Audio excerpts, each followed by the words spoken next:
سلام اور آداب آپ سب کو وحدت انسانیت میں دل کی گہرائیوں سے خوش آمدید۔ امید ہے آپ سب خیریت سے ہوں گے۔ آج 27 دسمبر 2021 ہے اور آج ہی کے دن 2007 دسمبر پاکستان کی تاریخ کا وہ اندھوناک اور المناک واقعہ پیش آیا تھا جس میں پاکستان کی 2 بار وزیر اعظم رہنے والی سیاستدان اور عظیم رہنما محترمہ بے نظیر بھٹو کو لیاقت باغ کے دروازے پر گولیاں مار کر قتل کر دیا گیا تھا۔ تو آج کے دن کی مناسبت سے ہم تھوڑی سی گفتگو کریں گے، اور پہلے تو ہم اس بات پہ بات کریں گے کہ بی بی شہید جو ہے ان کے وہ ایسے کون سے جرائم تھے جن کی بنیاد پہ ان کو قتل ہونا ہی تھا، اور پھر اگلی گفتگو میں ہم ان کے قتل کے حوالے سے کچھ حقائق آپ کے سامنے رکھنے کی کوشش کریں گے۔ جس جلسے میں ان کو شہید کیا گیا اس وقت ہم زیر تعلیم تھے انٹرنیشنل اسلامک یونیورسٹی اسلام آباد میں،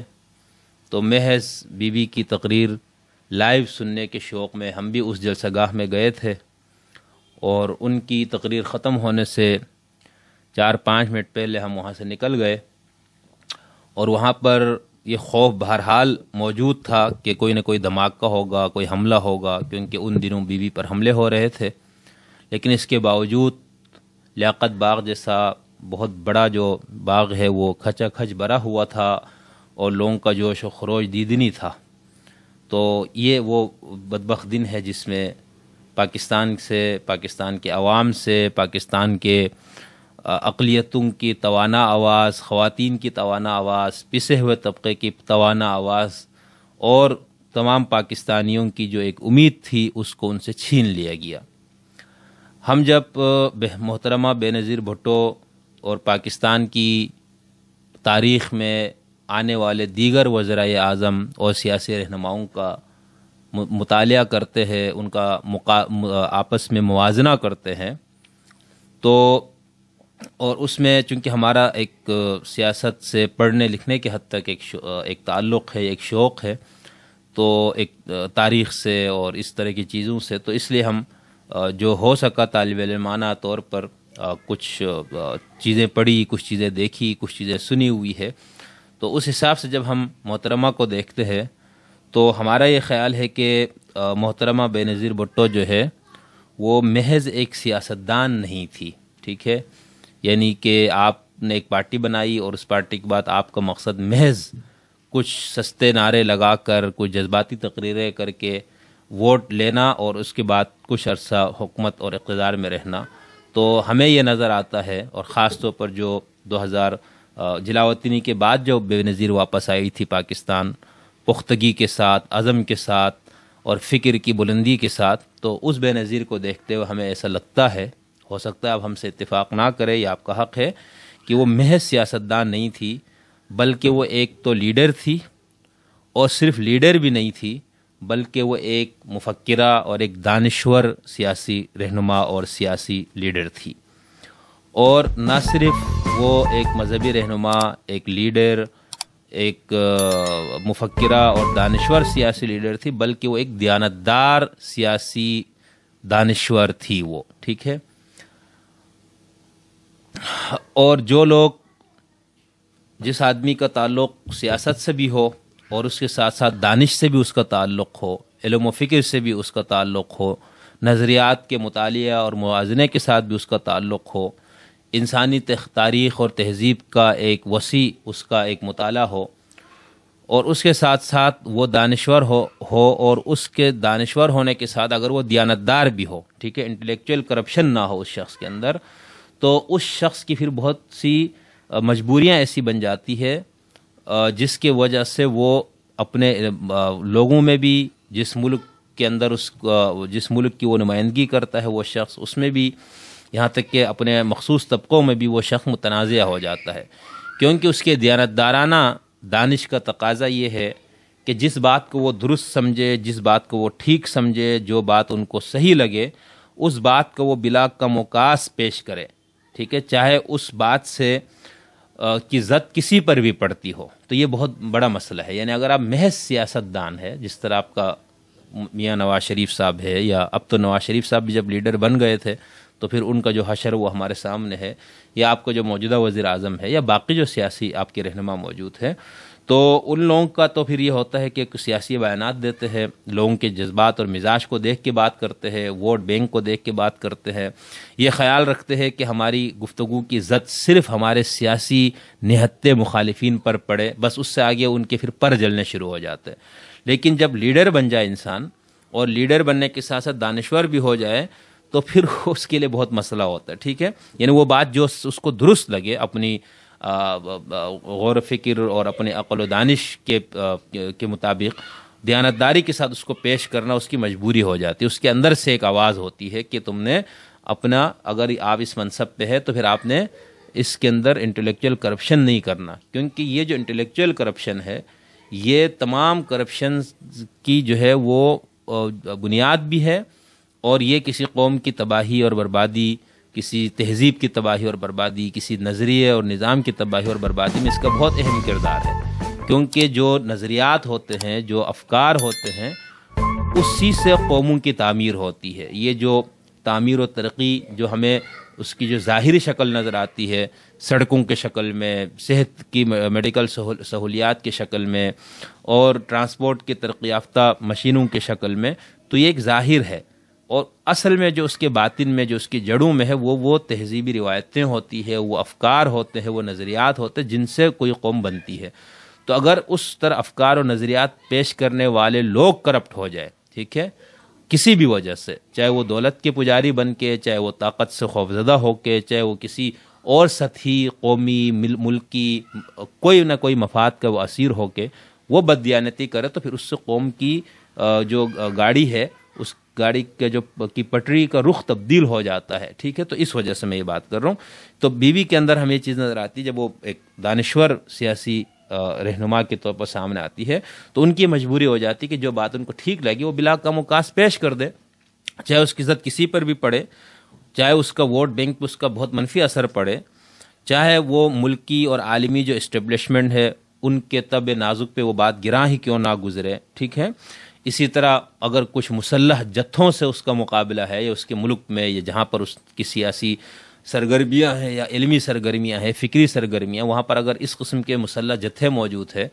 تو اس کو وہ بات کرتے ہیں، اس کا بھی اس کو خیال نہیں رکھنا ہوتا۔ تو یہ سب چیزیں ہمیں محترمہ کی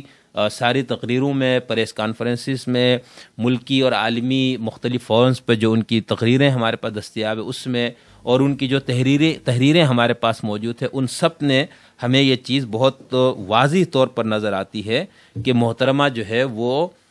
جو میں نے ایک دعویٰ قائم کیا کہ وہ صرف سیاستدان نہیں تھی بلکہ ایک لیڈر تھی، صرف لیڈر نہیں تھی بلکہ ایک دانشور لیڈر تھی، اور نہ صرف دانشور لیڈر نہیں تھی بلکہ وہ ایک دیانتدار سیاسی ایک لیڈر تھی، دیانتدار دانشور سیاسی لیڈر، ٹھیک ہے۔ تو یہ بہت اہم بات تھی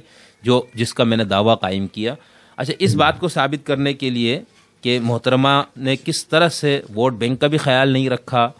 جس بات کو انہوں نے ٹھیک سمجھا اس کو بیان کرتے ہوئے انہوں نے ملکی اور غیر ملکی طاقتوں کی ناراضگی کا بھی انہوں نے خیال نہیں رکھا۔ حکمت کے ساتھ بات کرنا الگ ہے، اسی طرح مسلح جتھوں سے انہوں نے کوئی کمپرومائز نہیں کی، کوئی اس طرح سے ان کو خوش رکھنے، راضی رکھنے کے لیے۔ تو اس کی مثال کے لیے ہمارے پاس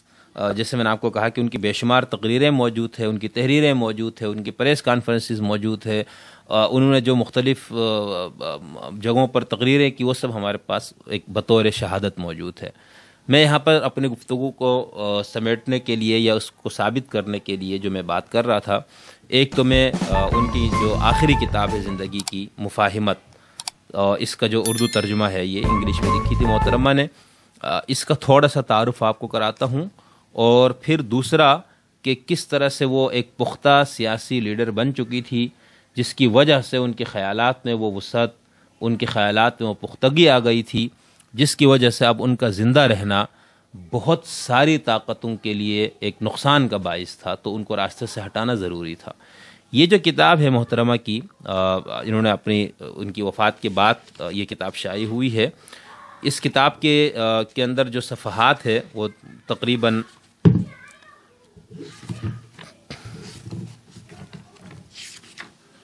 344 اردو ترجمہ اس صفحات پر مشتمل ہے. اور اس کے اندر میں صرف اس کی جو فہرست میں آپ کو پڑھ کے سناتا ہوں کہ فہرست کیا ہے، پھر میں کچھ پوائنٹس جو اس کے اندر خاص طور پر محترمہ بیان کرتی ہے. پوری کتاب ایک ایک سطر، ایک ایک لائن، ایک ایک صفحہ اس قابل ہے کہ اس کو غور سے پڑھا جائے، اس پہ فکر کیا جائے، اس پہ تدبر کیا جائے. اور اگر آپ نے کوئی جوابی بیانیہ بنانا ہے غیر جمہوری طاقتوں کے خلاف، عوام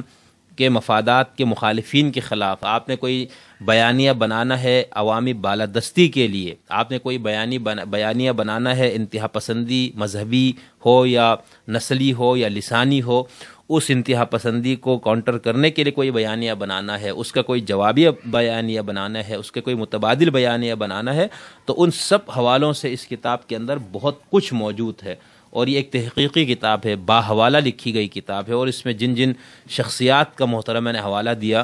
حیرت ہوتی ہے کہ ایک یعنی حیرت اس مفہوم میں کہ اگر یہ کسی یونیورسٹی کے پروفیسر یا کسی پڑھنے پڑھانے سے تعلق رکھنے والے یا محض کسی بڑے دانشور سے کی کتاب ہوتی تو حیرت کی بات نہ ہوتی. لیکن جس ملک میں ہم رہتے ہیں اور جس انداز سے ہمارے یہاں سیاستدانوں کو پیش کیا گیا، اس حساب سے دیکھا جائے تو ایک سیاسی رہنما کی طرف سے لکھی جانے والی کتاب کے حوالے سے میں بات کر رہا ہوں. اس کے اندر سب سے پہلے انہوں نے واپسی کا سفر اپنا بیان کیا ہے، پھر اس میں اسلام کی داخلی جنگ کا ایک عنوان ہے، اگلا عنوان ہے اسلام اور جمہوریت، تاریخ اور عمل، پھر اس کے بعد ایک عنوان ہے پاکستان کا ماجرا، پھر یہ ہے کہ کیا تہذیبوں کا تصادم ناگزیر ہے. یہ بہت بڑا ایک وہ نظریہ پیش کیا گیا تھا کہ تہذیبوں میں تصادم ہوگا، تو بی بی نے اس کو بہت منطقی اور علمی انداز سے اس کو مسترد کیا ہے. پھر اس میں مفاہمت اور حرف آخر. اس کتاب کے اندر جیسے میں نے آپ کو بتایا کہ بہت کچھ موجود ہے. ٹھیک ہے، میں کچھ پوائنٹس جو مطالعے کے بعد میں نے یہاں پر نوٹ کیے ہیں، صرف پوائنٹس میں آپ کو بتاتا ہوں. اگر آپ کو اس کتاب کی ان پوائنٹس کو دیکھ کر آپ کو اگر لگے کہ کوئی آپ کے لیے کام کی چیز ہے تو آپ اس کو ضرور پڑھیے گا. میں نے اپنے ایک استاد محترم سے جو یونیورسٹی کے میرے پروفیسر تھے اور بہت بزرگ بھی تھے، ریٹائر ہونے کے بعد وہ دوبارہ وزٹنگ پہ تھے، تو ایک دن کلاس میں نے بیوی کی کتاب کا ذکر کیا تو پہلے تو انہوں نے بہت حقارت سے اس بات کو مسترد کیا، یعنی ان کو یہ تھا کہ ان کو کیا تعلق کسی علمی کتاب سے. لیکن جب میں نے ان کو بتایا کہ اس کتاب کے اندر یہ چیزیں بیان ہوئی اور اس انداز سے استدلالات ہیں، تو وہ بہت حیرت زدہ ہوئے. انہوں نے کہ واقعی کیا یہ آپ اسی بے نظیر کی بات کر رہے جو 2 بار پاکستان کے وزیر اعظم رہی، محترمہ بے نظیر بھٹو؟ میں نے کہا جی سر انہی کی. تو پھر انہوں نے کہا پھر میں لازمی کتاب پڑھوں گا. تو اس کا پھر میں نے ان سے بات نہیں ہوئی کہ انہوں نے کتاب پڑھی یا نہیں. تو ہمارے ہاں ایک علمی تکبر بھی لوگوں میں ہوتا ہے. خیر، تو اس کے اندر محترمہ نے ایک بین الاقوامی دہشت گردی کے 2 اہداف پہ بات کی ہے، پھر مسلم دنیا کے ایک المیہ بیان کیا ہے، پھر انہوں نے اپنی اور جماعت کا ایک نصب العین بیان کیا صفحہ نمبر 18 پر، اور پھر اسی پہ انہوں نے اپنے اوپر ہونے والے جو کراچی میں جو حملہ ہوا تھا وہ اور اس کے بعد کے کچھ چیزوں پر تبصرہ بھی کیا ہے. پھر انہوں نے طالبان کے اوپر بات کی ہے کہ یہ کب اس کو تخلیق کیا گیا، طالبانائزیشن اور انتہا پسندی پہ اس میں بات ہے. اس کے بعد انہوں نے اسلام کی روایت کن چیزوں کے خلاف جنگ کی اجازت دیتی، اس پہ انہوں نے کھل کے بات کی ہے. شورا کے مفہوم پر محترمہ نے بہت خوبصورت بات کی ہے. کثرتیت پر مبنی جدید معاشرہ اسلام کے نظر میں یعنی پلورلزم یا پلورلسٹک سوسائٹی جو ہے وہ کیا ہے، اس کی کیا بنیادیں ہیں، کیا اس کا امکان ہے، کیا مذہب اس کے راستے میں رکاوٹ ہے، خاص طور پر اسلام. تو اس پہ بہت زیادہ خوبصورت گفتگو ہے، بہت علمی اور منطقی گفتگو اس پہ کی ہے انہوں نے. پھر ایک مذہب پہ ایک بہت بڑا اعتراض تھا کہ تشدد کی تعلیم، تو اس کو انہوں نے مسترد کیا ہے. اور جہاد کے مفہوم، اس پہ بہت آیات سے، روایات سے اور اقوال سے انہوں نے اس پہ استدلال کر اس پہ بہت سیر حاصل بات کی ہے. پھر انہوں نے ایک دعویٰ یہ قائم کیا ہے کہ جہاد جو ہے وہ صرف دفاعی ہے. ٹھیک ہے، یہ ہمارے ہاں فقہائے کرام میں ہمیشہ سے یہ مسئلہ زیر بحث رہا ہے علت القتال کے اوپر، تو ان کا یہ خیال ہے. اسی طرح انہوں نے ابن تیمیہ، سید ابو العلا مودودی اور قطب جیسے لوگوں کا بہت تفصیل سے ذکر کیا ہے کہ موجودہ جو انتہا پسندی کی لہر ہے، کیا اس کے پیچھے ان بزرگوں کی فکر کار فرما ہے، یعنی اس پہ بہت تحقیقی کام ہو چکا ہے. تو اس پہ بھی محترمہ نے بہت سے اہم نکات پہ بات کی ہے. اسی طرح انہوں نے اس میں ایک اور بہت اہم بات پر موضوع پر بات کی ہے کہ تمام وحدانیت پرست مذاہب نجات کے باعث ہو سکتے ہیں. یعنی وحدت ادیان کا ایک مفہوم یہ ہے کہ جو وحدانیت پرست مذاہب ہے، جو ابراہیمی مذاہب جس کو کہا جاتا ہے خاص طور پر، اس کے ماننے والے سب خدا کے ہاں نجات کے مستحق ہے. ٹھیک ہے، اور اس پہ ہم نے کافی ڈیٹیل سے بات کی ہوئی اپنے ویلاگس میں کہ وحدت ادیان ہے کیا، اس کے کتنے مفاہیم ہے، اور ان مفاہیم میں سارے کے ماننے سے کیا نتائج برآمد ہوتے، اس پہ ہم نے کوشش کی تھی طالب علمانہ ایک کے بات کرے. تو یہاں پر محترمہ نے اس پہ صفحہ نمبر 41 اور باقی اور مقامات پر بہت تفصیل سے اس پہ بات کی ہے. اسی طرح پھر محترمہ نے شریعت کی تعریف پہ بہت خوبصورت لکھا ہے، اور سنت کا جو مفہوم ہے متنازع ہمارے ہاں اس پہ بہت اچھی گفتگو کی ہے.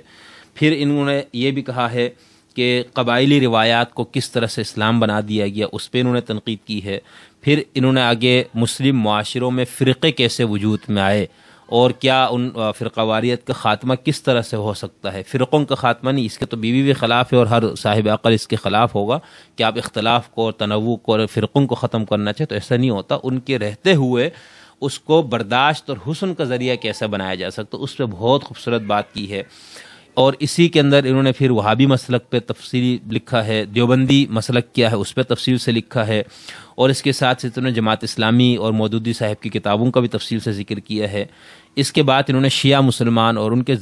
تینوں گروہ اسماعیلی، اثنا عشری اور زیدی، ان پہ بہت اچھا لکھا ہے، اور جس انداز سے انہوں نے لکھا اس سے ان کا فہم کا اندازہ ہوتا ہے کہ کس طرح سے ان کو ان سب چیزوں کی تفہیم تھی. اور پھر اس میں خمینی کا بھی ضمناً ذکر کیا گیا ہے. پھر اس کے بعد محترمہ نے سائنس اور مذہب کا مشترکہ مقصد کا عنوان سے کچھ لکھا ہے، جس سے ظاہر سی بات ہے ہم اور باقی باتوں سے بھی اتفاق کرنا ضروری نہیں ہے. میں صرف آپ کو ایک بتا رہا ہوں کہ یہ ایک سیاسی رہنما اور ایک مفکرہ اور ایک دانشور سیاسی رہنما تھی. اسی طرح انہوں نے اسلام میں جمہوریت کے لیے کچھ دلائل دیے ہیں. جو لوگ یہ سمجھتے ہیں کہ مذہب جمہوریت کے خلاف ہے، یا خاص طور پہ اسلام پہ یہ مسئلہ آتا ہے، تو اس کا انہوں نے بہت زیادہ دفاع کیا، بہت سارے دلائل انہوں نے دیے، جس سے انہوں نے ثابت کیا کہ یہ اس میں کوئی تضاد بھی نہیں ہے اور یہ اس کے خلاف بھی نہیں ہے. اور اس کے بعد انہوں نے ایک اور اہم مسئلے پہ اس میں بات کی کتاب میں تفصیل سے کئی جگہوں پر، کہ مقدس صحائف، صرف قرآن نہیں، جتنے بھی مقدس صحائف ہے وہ تو مستقل ہے، ٹھیک ہے، لیکن ان کی تعبیرات ارتقاء پذیر ہے. تو اس پہ بہت اچھی انہوں نے بات کی، صفحہ 76 پہ، 78 پہ، 79 پہ، اسی طرح 286 پہ بھی. اور پھر اس کے بعد انہوں نے لفظ سیکولر اور سیکولرزم کا مفہوم کیا ہے اس پہ روشنی ڈالی ہے. ہمارے ہاں اس کا ایک ہی مفہوم لیا جاتا ہے، لیکن انہوں نے اس کو کھولا ہے اس کو. پھر انہوں نے یہ دعویٰ کیا ہے کہ جمہوریت اپنی اصل میں ایک عالمگیر قدر ہے. پھر اس میں ایرانی انقلاب، یعنی انہوں نے مختلف مسلم ممالک کا ایک جائزہ پیش کیا، جس کے اندر بڑے بڑے ممالک، تو اس میں ایران کا اور انڈونیشیا کا، مصر کا، ان سعودی عرب کا، ان سب کا، اور وہاں پر انسانی حقوق کی حالتیں اور جمہوریت کیوں نہیں پنپ سکی، جمہوریت کی راستے میں کیا رکا، اس پہ بات کی. تو ایران کے اندر پھر انہوں نے یہ بتایا ہے کہ کس طرح سے وہاں پر ایک جب بادشاہ جو ایک آئینی ایک دستوری بادشاہت قائم ہوئی اور اختیارات جو پارلیمنٹ کو چلے گئے، تو اس کے بعد ایک جمہوری ایک سلسلہ جب چل پڑا، تو کس طرح سے برطانیہ اور امریکہ نے اس کو سبوتاژ کرنے کی کوشش کی. یعنی جو لوگ خود جمہوریت کے علمبردار بنتے ہیں، انہوں نے خود کس طرح سے اس کو ناکام کرنے کی کوشش کی، اس پہ انہوں نے بات کی ہے. پھر انہوں نے یہ بتایا کہ انتہا پسندی کو پروان چڑھانے والے عوامل کیا ہے، اس پہ بہت اچھا ہے. اس کے بعد پھر محترمہ نے ایک جگہ اکبر کا جو دور حکومت ہے اس کو پر ایک بہت مثبت انداز سے اس پہ لکھا ہے. اور میرے خیال سے ہر انسان پرست ایک انسانی حقوق کا جو شیدائی ہے، اور جو انسانی دنیا کے اندر تنوع اور حسن، تنوع کو حسن کا ذریعہ بنانا چاہتے ہیں، ان سب کے لیے اکبر کی زندگی میں بہت سبق موجود ہے. ٹھیک ہے، تو محترمہ نے بھی اس کو بہت اچھے انداز سے بیان کیا ہے. پھر انہوں نے یہ بتایا کہ جب پاکستان کے اندر بھٹو صاحب نے اپنی زندگی میں کیا کیا اصلاحات کی کوشش کی، تو انہوں نے اصلاحات عرضی کا حوالہ دیا. ٹھیک ہے، ہمارے عام طور پر یہ بات کی جاتی ہے کہ جاگیرداری کو ختم کرنے کا محض نعرہ لگایا، کیا نہیں ہے، حالانکہ ایسا نہیں ہے، بہت اس پہ کام کیا. اور محترمہ کا یہ دعویٰ ہے کہ بھٹو نے اپنی 40,000 ایکڑ زمین سے دستبردار ہوئے اور وہ ہاریوں میں تقسیم کر دیا. ٹھیک ہے، پھر اس کو آپ کے ہاں کورٹ کے اندر موجود ہے، وہ فیصلہ ابھی تک اس پہ چل رہا ہے کیس، لیکن ججوں کو ٹائم نہیں ہے، ظاہر سی بات ان کو اور بہت سارے کام کرنے ہوتے ہیں. تو اس کے اندر یہ دعویٰ کیا گیا تھا اس کو چیلنج کرنے کے لیے کہ یہ اسلام کے خلاف ہے. تو ہم اس پہ پھر کبھی بات کریں گے. اسی طرح فوج اور مذہبی عسکریت پسندوں کے اتحاد، ایک پوائنٹ اس پہ بات کی ہے. مذہبی انتہا پسندی کے فروغ میں ضیاء الحق کا کردار، جماعت اسلامی کو سعودیہ سے ملنے والا فنڈ، اسلامی جمہوری اتحاد جو بیوی کے خلاف بنا تھا، اس طرح محترمہ جب وزیر اعظم بنی تو ان کے خلاف کس طرح سے سازشیں ہوئی اس کا ذکر ہے اس کتاب کے اندر۔ پھر مرتضیٰ بھٹو جو ان کے بھائی، ان کے قتل کے اوپر، اور عجیب المیہ کہ جب ان کو قتل کیا گیا تو ابھی تک بہت سے لوگوں کو لگتا ہے کہ وہ خود بیوی نے کرایا، یعنی احمقانہ بات، تو اس پہ انہوں نے بات کی ہے۔ پھر نواز شریف کا انہوں نے ذکر کیا کہ ان کے نزدیک طالبان کا معاشرہ ایک قابل تقلید معاشرہ تھا۔ دلچسپ بات یہ ہے کہ ہمارے ہاں جو بھی سیاسی رہنما بقول کچھ لوگوں کی گیٹ نمبر 4 سے پیدا ہو کے آتا، ان سب کو آپ موجودہ وزیر اعظم کو دیکھ لیجئے اور نواز شریف کو دیکھ لیجئے، تو یہ ان کو بہت زیادہ شوق چڑھتا تھا مذہب کا کارڈ استعمال کرنے، اسلامی خلافت کی بات، ریاست مدینہ کی باتوں کی حد تک۔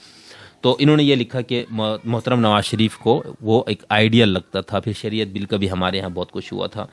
پھر انہوں نے MMA یعنی متحدہ مجلس عمل اور مشرف کے درمیان جو ساز باز ہے اس کو بھی بے نقاب کیا، اور میرے خیال سے بیوی نے ہی اس کو ملا ملٹری الائنس کا نام دیا تھا، یعنی متحدہ مجلس عمل کو MMA کو محترمہ نے ملا ملٹری الائنس کا نام دیا تھا۔ اس کے بعد مشرف کا اقرار کہ جو بھٹو خاندان کے اوپر جو الزامات ہیں وہ سیاسی نوعیت کے ہے اور انتقام کے طور پر بنائے گئے ہیں، اس پہ بات کی ہے۔ پھر اس کے بعد انہوں نے اسلامی ثقافت کا جمہوری روایات کی ضد، یعنی جن لوگوں کا یہ خیال ہے اس کو رد کیا ہے۔ پھر انہوں نے مودودی صاحب، سید قطب خاص طور پر، ان دونوں کے جو کہ جدید معاصر جو احیائی تحریکیں ہیں جن پہ ان کا بہت گہرا اثر ہے، ان کا بہت تفصیل سے ان کے نظریات کا جائزہ لیا ہے اور بتایا ہے کہ یہ کس قسم کے نظریات ہیں جس کی وجہ سے یہ چیزیں ہوئی۔ پھر انہوں نے یہی بتایا کہ مودودی کا خیال یہ ہے کہ مغربی تہذیب کو اور ہر قسم کے غیر اسلام نظام کو جہاد اور تشدد کے ذریعے ختم کیا جانا چاہیے۔ پھر انہوں نے جدیدیت اور انتہا پسندی ایک دوسرے کے ضد ہے، اس پہ بات کی ہے۔ اور پھر ایک بہت خوبصورت انہوں نے ایک جملہ لکھا کہ آپ دوسروں کے بارے میں جتنا زیادہ علم حاصل کریں گے ان سے اتنا ہی کم خوف کھائیں گے۔ تو ہمارے ہاں جانکاری دوسروں کی سے متعلق نہ ہونے کی وجہ سے ہم دوسروں سے خوف کھاتے، تو انہوں نے کہا ایسا نہیں ہوتا۔ پھر اس کے بعد انہوں نے طارق رمضان کا ایک حوالہ دیا جو کہ حسن البنا صاحب کے نواسے ہے غالباً، کہ انہوں نے پھر مذہب کی جدید تعبیر اور تشریح کے حوالے سے کیا خیالات پیش کیے۔ پھر محترمہ نے شریعت ناقابل تبدیل نہیں ہوتی بلکہ اس میں تبدیلی ضروری ہے، اس پوائنٹ پہ بات کی ہے۔ پھر شریعت میں تبدیلی کے لیے انہوں نے اقبال کے حوالے دیے ہیں۔ پھر عورتوں کی محکومی کی جو ایک مذہبی تعبیر ہے اس پہ تنقید کی ہے۔ اچھا، پھر جو اسلام کی جدید تعبیرات یا سے متعلق اس کی کیا بنیادیں ہو سکتی ہے، کس طرح سے جدید افکار اور خیالات سے ہم آہنگ اس کو کیا جا سکتا ہے، اس طرح کی بہت ساری چیزوں کو ثابت کرنے کے لیے محترمہ نے اپنی کتاب میں طارق رمضان کا ذکر کیا ہے، جدید معاصر مفکر ہے، علامہ اقبال کا ذکر کیا ہے، ڈاکٹر فضل الرحمان کے کچھ حوالے دیے ہیں، جزائر کے بہت بڑے معروف مفکر و دانشور محمد ارکون جزائری، ان کے حوالے دیے ہیں اپنے اس کتاب میں، مولانا وحید الدین خان صاحب کے حوالے دیے ہیں، انڈونیشیا کے ایک مفکر نور کولش مجدد کے حوالے اس میں ہے، عبد الکریم سروش متنازعہ اور معطوب ایرانی اسکالر و دانشور، ان کے حوالے اس کے اندر ہے، سابق صدر انڈونیشیا عبد الرحمان واحد صاحب کے حوالے ہے، اور پاکستانی عالم محمد خالد مسعود۔ تو اس طرح سے ہم جب اس پورے کتاب کو دیکھتے ہیں، اس کو پڑھتے ہیں، تو ہمیں یہ نظر آتا ہے کہ محترمہ جو ہے وہ ایک سیاسی طور پر ایک پختگی اور فکری طور پر پختگی کی منزل پہ پہنچ چکی تھی، اور ایک دانشور سیاسی رہنما تھی جس کے اندر وہ چیزوں کو محض ووٹ لینے کے لیے، محض لوگوں کے جذبات کو ابھارنے کے لیے انہوں نے کوئی اس طرح کی چیز نہیں کی۔ اب دیکھیں نا، مذہب کارڈ آپ کے ملک میں کتنا استعمال ہوتا ہے، اس کو استعمال کر کے ایک ڈکٹیٹر 11 سال مسلط رہا آپ کے اوپر، ٹھیک ہے۔ ابھی بھی جو شخص جس کو مسلط کیا گیا وہ مستقل مذہب کارڈ کا استعمال کرتا ہے۔